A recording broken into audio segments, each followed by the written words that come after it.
जो BJP in पे आरोप करती थी, बहुजन विकास पार्टी ने कभी कुछ कार्य नहीं किया। जो ही महेश पटेल को उनके कलीग सी वार्ड से क वार्ड से जो खड़े हैं मनीष वैद्य, उन्हें बोला यहाँ पे मुझे कुछ काम नहीं किया, आज उनके साथ में खड़े हैं। बीजेपी जाने काम चालू होना हो जाएगा, वॉशिंग मशीन में डाल दिया उनको तो क्लियर हो गए। वो 25 साल में वो नहीं किया हुआ है, आज क्या करेंगे वो लोग?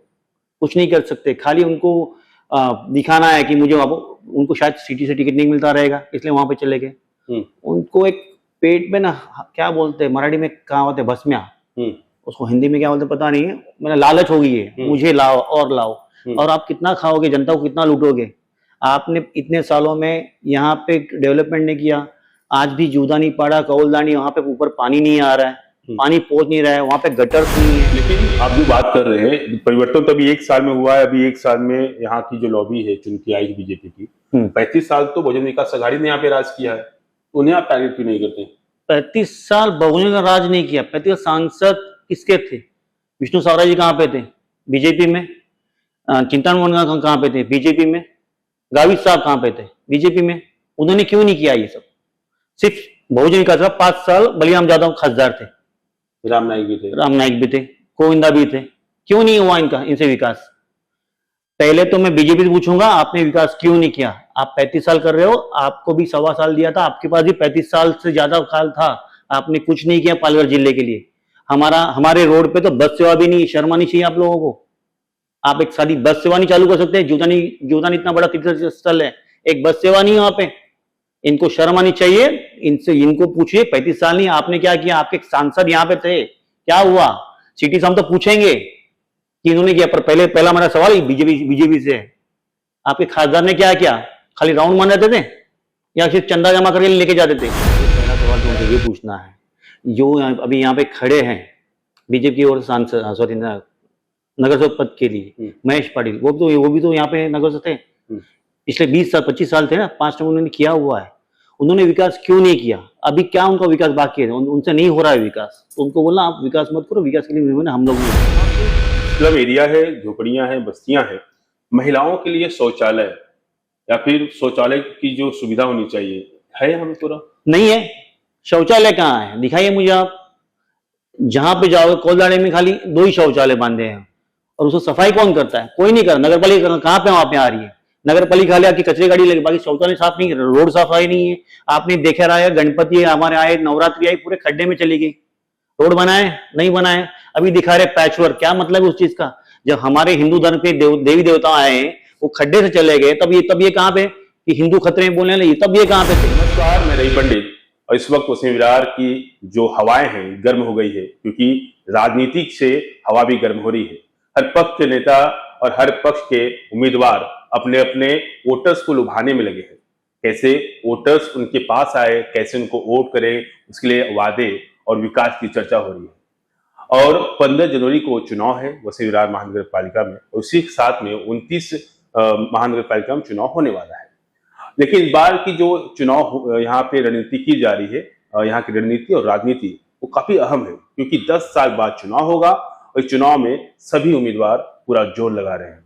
फिलहाल अभी हम प्रभाग 4 में हैं और यहाँ हमारे साथ में उपाटा, शिवसेना उपाटा गढ़ से सचिन राउत जी हैं, उनसे हम बात करेंगे कि आखिरकार विकास का मुद्दा क्या है, आखिरकार विकास कैसे होगा और इतने सालों में कौन सा विकास रह गया है। सर नमस्कार। नमस्कार। विकास के नाम पे ही आजकल वोट लिया जाता है और चुनाव 15 को है, लेकिन उसके पहले चर्चाएं हो रही है, पेम्पलेट बांटे जा रहे हैं और जीत के आने के बाद जो जो विकास करना है उसकी बातें की जा रही है। तो आपकी तरफ से क्या विकास होगा? जो विकास रह गया है तो कौन सा विकास होगा? जो बातें करें हम लोग आने के बाद चुन के लेंगे। उनको 35 साल से जनता चुनाव से भी जीत के दे रही है, उन्होंने 35 साल में विकास क्यों नहीं किया? मुझे पहला सवाल तो उनसे ये पूछना है। जो अभी यहाँ पे खड़े हैं बीजेपी की ओर सांसद, सॉरी नगर सेवक पद के लिए, महेश पाटिल, वो भी तो यहाँ पे नगर से थे, पिछले 20 साल 25 साल थे ना, 5 टर्म उन्होंने किया हुआ है। उन्होंने विकास क्यों नहीं किया? अभी क्या उनका विकास बाकी है? उनसे नहीं हो रहा है विकास, तो उनको बोलना आप विकास मत करो, विकास के लिए हम लोग नहीं उठाएंगे। अच्छा, एक सवाल ही खड़ा होता है कि महेश पाटिल इतने साल तक बहुजन विकास आघाड़ी में नगर सेवक रहे, अब बीजेपी में पक्ष प्रवेश कर लिए, अब बीजेपी से खड़े हो रहे हैं, बरोबर। और वही भारतीय जनता पार्टी जिसे इतने सालों में महेश पाटिल और तमाम जो नगर सेवक बहुजन विकास अघाड़ी के, उनके काम बुरे लगते थे, उनका विरोध करते थे। अब उन्हीं को उनका काम अच्छा लगता है। जब पक्ष प्रवेश हुआ तो वहां पे चौहान जी से कहा गया कि ये महेश पाटिल है, काफी अच्छा काम करते हैं, काफी लोग जुड़े हैं।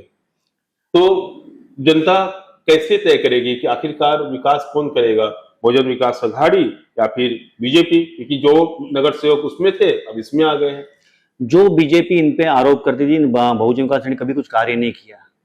जो ही महेश पटेल को उनके कलीग सी वार्ड से, क वार्ड से जो खड़े हैं, मनीष वैद्य, उन्हें बोला यहाँ पे मुझे कुछ काम नहीं किया, आज उनके साथ में खड़े हैं। बीजेपी जाने काम चालू हो जाएगा, वॉशिंग मशीन में डाल दिया उनको, तो क्लियर हो गए वो। 25 साल में वो नहीं किया हुआ है, आज क्या करेंगे वो लोग? कुछ नहीं कर सकते। खाली उनको दिखाना है कि मुझे, उनको शायद सिटी से टिकट नहीं मिलता रहेगा इसलिए वहां पे चले गए। उनको एक पेट में ना, क्या बोलते हैं मराठी में, कहावत है भस्म्या, उसको हिंदी में क्या बोलते पता नहीं है, मैंने लालच हो गई है, मुझे लाओ और लाओ। और आप कितना खाओगे, जनता को कितना लूटोगे? आपने इतने सालों में यहाँ पे डेवलपमेंट नहीं किया। आज भी जूदानी पाड़ा, कौलदानी, वहां पे ऊपर पानी नहीं आ रहा है, पानी पहुंच नहीं रहा है, वहां पे गटर्स नहीं है, रास्ते छोटे हैं, ट्रैफिक की समस्या दुनिया भर की है। जहां देखो वहां पे टपरी लगा के बैठी है। हॉको जोन नहीं बना है, क्यों नहीं बना इन लोगों ने? अब तक कौन सा वेट कर रहे थे? 25 साल थे आपके बाद, 1.25 साल बीजेपी के रास्ते, बीजेपी ने क्यों काम नहीं किया हुआ है? जवाब बीजेपी देगी और बहुजन विकास आघाड़ी देगी। सर क्या कहेंगे? देखिए अभी लाडली बहन की चर्चा हो रही है, विधानसभा पूरा गया लाडली बहन योजना और लोकसभा भी उसी में गुजर गया। अब उसी विरार महानगर पालिका के साथ में तमाम जो महानगर पालिका में चुनाव हो रहा है, लाडली बहन योजना की बात की जा रही है। ये दिक्कत यह है कि चुनाव के पहले लाडली बहन योजना शुरू होती है, चुनाव बाद बंद होती है, फिर शुरू होती है, फिर बंद होती है। देवा भाऊ क्या कर रहे हैं? क्या लाडली बहन में इन्होंने वायदे किए थे कि हम जीत के आने के बाद 21 रुपया देंगे। आज ये 1.25 साल हो चुके हैं, अभी तक 21 रुपये 1 रुपया दिया नहीं है। खाली इलेक्शन आते हैं उनको गाजर चालू कर देते लोग, खाली दिखावा करते, काम करने वाले है नहीं। और ये लाडली में पैसा किसका है? आपका, मेरा, हर एक गरीब का है जो टैक्स भर के कमाता है। हम लोग एक बिस्किट भी उस पर टैक्स लगता है। ये उनके बाप का पैसा नहीं है, हमारा पैसा है। आप मत दिखाओ कि आपका पैसा है। लाडली बहन योजना पैसा आपने लाई रहेगी, पर पैसा हम लोग का है। ऐसा है तो एक काम करो, आपके जो पक्ष के बैठे हैं उनको बोलो उनके जेब से योजना लाए। ये जनता का पैसा जनता में ही जाएगा। हमने बोला था हम 21 देंगे, इन्होंने बोला 21, इन्होंने दिया 21 रुपया, आज भी नहीं दिया। अभी इलेक्शन आया है तो उनका अकाउंट पैसा डाल रहे हैं लोग, ये गलत है। और जनता सक्षम है, जानती है, ये उनको क्या बोले, छलावा कर रहे हैं। ये पूरा इलाका स्लम इलाका है, जुलानी का जो पूरा रोड है, यस, वाकन राक्षसपाड़ा जो पूरा कौलदांडी भरा, तो अब यहाँ पे स्लम एरिया है, झोपड़ियां हैं, बस्तियां हैं। महिलाओं के लिए शौचालय या फिर शौचालय की जो सुविधा होनी चाहिए है यहाँ पे पूरा नहीं है। शौचालय कहाँ है? दिखाइए मुझे आप। जहां पे जाओ कौलदांडी में खाली 2 ही शौचालय बांधे हैं, और उसको सफाई कौन करता है? कोई नहीं कर। नगर पालिका कहाँ पे वहां पे आ रही है? नगर पालिका खाली आपकी कचरे गाड़ी लगी, बाकी शौचालय साफ नहीं, रोड सफाई नहीं है। आपने देखा रहा है, गणपति हमारे आए, नवरात्रि आई, पूरे खड्डे में चली गई। रोड बनाए नहीं बनाए, अभी दिखा रहे पैचवर्क। क्या मतलब है उस चीज का? जब हमारे हिंदू धर्म के देवी देवता आए, वो खड्डे से चले गए, तब ये कहाँ पे कि हिंदू खतरे में बोलने लगे, तब ये कहाँ पे थे? मुझे उनसे एक ही जवाब चाहिए कि आप खाली हिंदू के नाम पे मत मांगो। आपने हिंदू के लिए कुछ नहीं किया हुआ, और हिंदू कभी खतरे में था ना कभी रहेगा। ये जो चुनाव जैसे नजदीक आया है, वादे किए जा रहे हैं, चुनाव जाने दो, सड़क जो है बनेगी कंक्रीट की। ये चुनावी जुमला है, ये कुछ नहीं करने वाले। पूरे कॉन्ट्रैक्ट इनके ही है, बीजेपी और सिटी कॉन्ट्रैक्ट है। इन्होंने अभी तक इनको किसने रोका था? मुझे इसका जवाब चाहिए, जनता से चाहिए। ये बोल रहे हम लोग ये करें, 35 साल में क्यों नहीं किया? बीजेपी ने पिछले 4 साल से प्रशासक राजवट थे अपने यहाँ पे महानगर पालिका में। शासन कौन कर रहा था? बीजेपी। क्यों नहीं किया? अभी चुनाव आया, आपने सब जगह नारे बढ़ाए हैं सिर्फ दिखाने के लिए। हमने ये मुहूर्त किया, हमने ये 4 कोटी योजना है, ये 400 कोटी करें। पहले क्यों था? इलेक्शन के एक दिन पहले ये दिखावा बंद कर दो। जनता भी सब जानती है, जनता आपको अपने घर से भगा देगी। लेकिन आप जो बात कर रहे हैं, परिवर्तन तो अभी 1 साल में हुआ है। अभी 1 साल में यहाँ की जो लॉबी है चुन के आई बीजेपी की, 35 साल तो बहुजन विकास अघाड़ी ने यहाँ पे राज किया है, उन्हें आप टारगेट क्यों नहीं करते? 35 साल बहुजन का राज नहीं किया। 35 सांसद किसके थे? विष्णु सावरा जी कहाँ पे थे? बीजेपी में। चिंतामणि कहाँ पे थे? बीजेपी में। गावित साहब कहाँ पे थे? बीजेपी में। उन्होंने क्यों नहीं किया ये सब? सिर्फ बहुजन विकास का 5 साल बलिराम यादव खासदार थे, राम नाईक भी थे। राम नाईक भी थे, गोविंदा भी थे। क्यों नहीं हुआ इनसे विकास? पहले तो मैं बीजेपी से पूछूंगा, आपने विकास क्यों नहीं किया? आप 35 साल कर रहे हो, आपको भी 1.25 साल दिया था, आपके पास भी 35 साल से ज्यादा काल था, आपने कुछ नहीं किया पालघर जिले के लिए।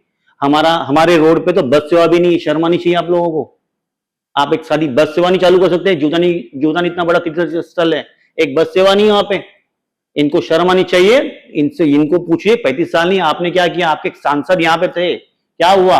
सिटी से हम तो पूछेंगे कि इन्होंने किया, पर पहला मेरा सवाल बीजेपी से है, आपके खासदार ने क्या किया? खाली राउंड मान जाते थे या सिर्फ चंदा जमा करके लेके जाते थे? मेरा उनसे सबसे आरोप है। अच्छा बताइए कि जो ये पूरा इलाका है, यहाँ पे उत्तर भारतीय भी हैं, बिहारी भी हैं, परप्रांतीय यहाँ पे हैं। अब कहा जाता है कि बीजेपी जो है, बीजेपी को परप्रांतियों ने जिताया है। जो यहाँ पे आमदार चुन के इस बार आए हैं, राजन नाईक, स्नेहा पंडित, उसमें परप्रांतियों का काफी योगदान है। तो आपको लगता है कि जिस तरह से पूरे महाराष्ट्र में मराठी वर्सेस हिंदी का चल रहा है, तो जो परप्रांतीय हैं, बिहारी, उत्तर भारतीय, आपका साथ देंगे? देखो, मैं तो उनको परप्रांतीय मानता ही नहीं हूँ। वो तो भारतीय है, मेरे लिए वो सब भारतीय है। वो हर एक कोई आया है वहां पे रहना। देखो, हर एक को संविधान में दिया हक कि आप जाओ वहां पे रहो और काम करो। तो वो लोग भी अपना गांव छोड़ के यहाँ पे है, वो कोई परप्रांतीय नहीं, वो भारतीय है। वो एक भारत का एक नागरिक है। हम दूसरे पार्टी के जैसा नहीं है कि उनको बोलेंगे तुम परप्रांतीय हो। वो हमारे गांव के हैं, हमारे जिले के हैं, हमारे राज्य के, हमारे देश मेरे। और वो उनको जनता उनको पता है कि इनको चुन के जना है। आपको लगता है कि जो आपके सामने वाली पार्टी है, विपक्ष जो आपके खड़े हैं, उनको टक्कर देंगे अब? 100%। उनकी तो फटी पड़ी है। अच्छा। हम लोग खड़े हैं इसके लिए। अच्छा। उनको लगता है कि उनकी लड़क दोनों की है, तिरंगे लड़ थे और तिरंगे हम ही जीतेंगे। माओ पर बिठाने में काम सबसे बड़ा हमारा योगदान रहेगा और हमारे बिना उनका महापौर नहीं बैठेगा, किसी का भी नहीं बैठेगा। अगर आप जीतते हैं तो जीतने के बाद आप सबसे पहले क्या काम करेंगे? पहले तो हर घर में शौचालय हम लोग बनाएंगे। दूसरी बात, यहाँ के रास्ते ठीक करेंगे। यहाँ पे गटर व्यवस्था काम की नहीं है, गटर व्यवस्था करेंगे। जो मेरे फेरी वाली भाई है, भले उत्तर भारतीय मराठी रहे, उनके लिए हम लोग हॉकर जोन बनाएंगे। और यहाँ पे पहली बात तो स्कूल नहीं है, वैसे ही महानगर पालिका, हम लोग उस स्कूल पे जाएंगे। अस्पताल है मेरे यहाँ से 2-3 किलोमीटर लंबा है। मेरे प्रभाग क्रमांक 4 में महानगर पालिका पहले हम अस्पताल बनाएंगे। जी, बहुत धन्यवाद। तो हमारे साथ में थे सचिन राउत जी, प्रभाग क्रमांक 4 से, शिवसेना उबाटा से है, और इन्होंने वादे किए हैं कि जितने बाद यहाँ के लोगों के लिए वो तमाम सुविधाएं लाएंगे जिससे अभी तक वो वंचित है। अब देखना होगा कि 15 तारीख को चुनाव के वक्त जनता किसका साथ देती है और किसे अपना नगर सेवक बनाती है।